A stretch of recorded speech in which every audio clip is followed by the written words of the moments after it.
El cuarto error muy común que cometemos cuando trabajamos con figura es que describimos demasiado pronto el retrato, las manos, el escorzo, lo que sea, la rodilla.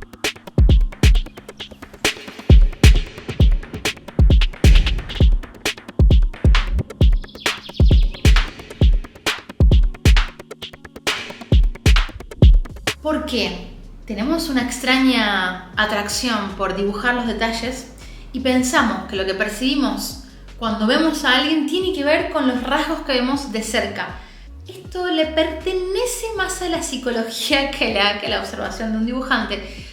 Es importante que tengas en cuenta que las masas mayoritarias van a hacer que tu dibujo represente a la persona, represente primero que nada la acción y represente sobre todo que es una anatomía y una estructura sólida.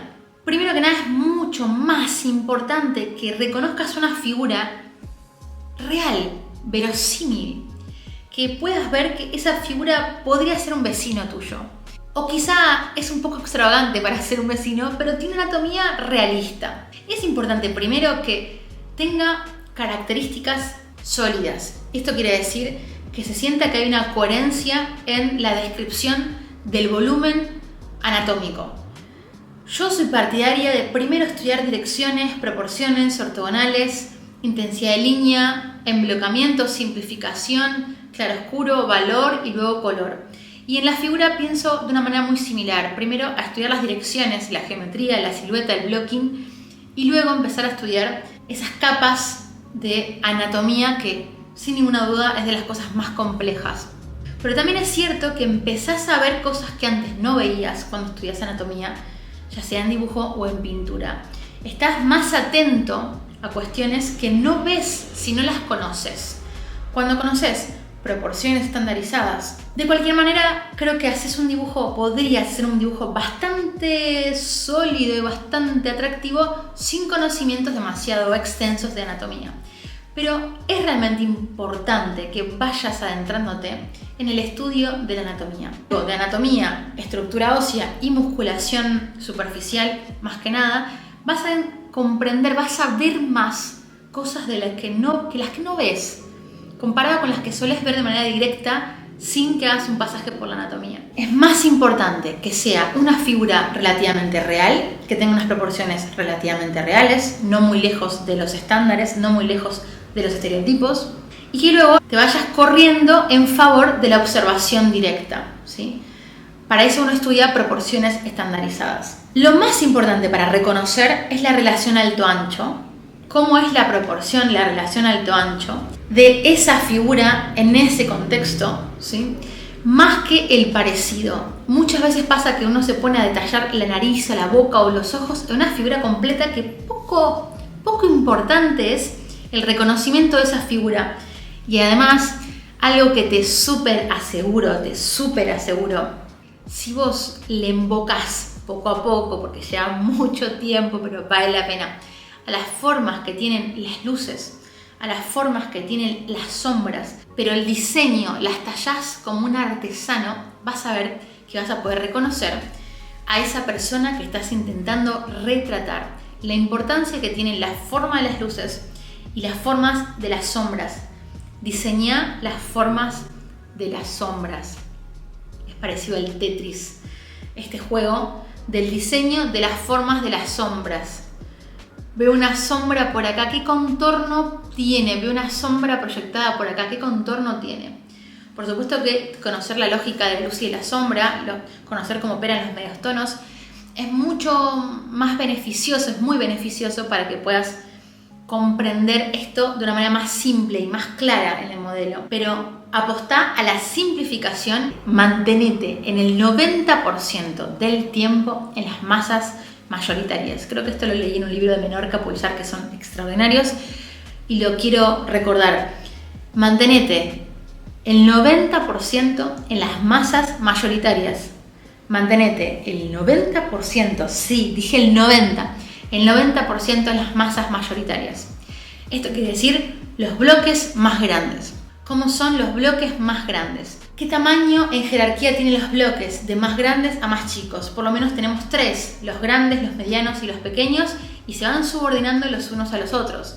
El pequeño subordina al mediano y el mediano subordina al grande. Ten en cuenta este orden, porque generalmente uno, como dibujante, se mete a describir la nariz cuando todavía no tiene las formas grandes, los big shapes, las formas grandes de las sombras y las luces, ya sea en el hemisferio superior o en el hemisferio inferior. Todo el cuerpo es una unidad y el dibujante debería ser capaz de captar en esa impresión, en ese resultado directo, esa observación rápida, ese pispeo, debería poder reconocer que ahí hay una figura con determinada luz. Recuerda también los esténciles del Che Guevara, de Evita, el esténcil que se te venga a la cabeza en las paredes, los murales que aparecen con dos valores, un valor oscuro y un valor claro. Vos podés reconocer perfectamente que ese es el Che Guevara o que esa es Evita y hay solamente dos valores. Esto es exactamente igual, el trabajo del diseño de las sombras. Mucho tiempo en diseño de sombras, corrigiendo esos peak points, corrigiendo esos puntos salientes internos en el dibujo y en el diseño de las sombras. Generales, no las sombras particulares, las sombras de todo el cuerpo.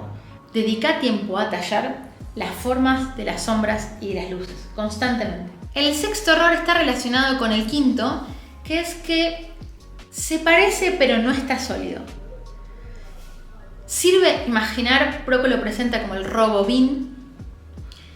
Hablamos del maní, lo vas a ver a Proco colocando dos pelotitas de tenis dentro de una media y rotando.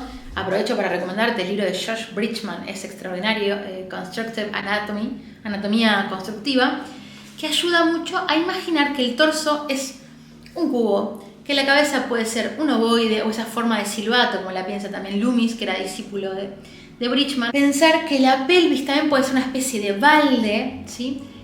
Procurar dibujar mucho esqueleto, si conseguís alguno de resina espectacular, alguno 3D que puedas encontrar también por el universo digital, y simplificar las formas en estos volúmenes básicos: cubos, esferas, ovoides, estructuras piramidales. Simplificarlo de una manera volumétrica que te ayude a comprender mejor hacia dónde apunta ese plano y si está recibiendo luz directa o no. Pensá en esta imagen del cubo, te ayuda mucho a comprender que quizá mi caja torácica, si la roto hacia allá, apunta hacia la luz y este bloque está completamente escorzado porque ya no lo ves, y este bloque está en un escorzo un poco más corto, o donde la graduación va a ser rápida, pero no tan rápida como esta zona.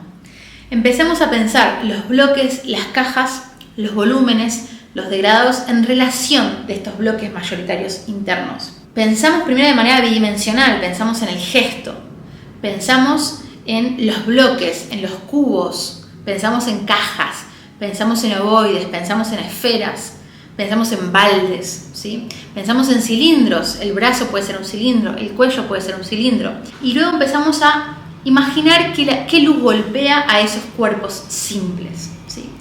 Esos cuerpos están o se pueden vislumbrar o entender como un maniquí en nuestra figura. Dibujás desde fotos imaginando cómo podés graficar las articulaciones, cómo podemos dibujar un cilindro para el brazo, cómo podemos dibujar una caja para la caja torácica, para esta jaula que alberga y nos cuida todos nuestros órganos vitales, que es tan importante y la queremos. El código secreto del día de hoy es: lo importante es lo que haces con lo que sabes.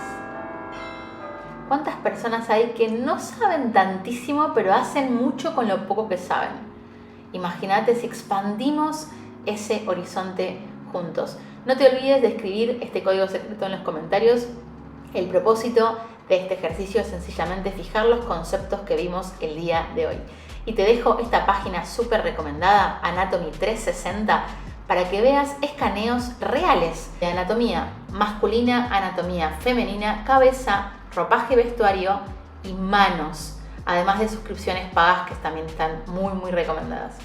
Por otro lado, en enero recibimos desde San Petersburgo, Rusia, a Nicolás Olivasi, que va a estar haciendo un workshop exclusivo de autorretrato al óleo.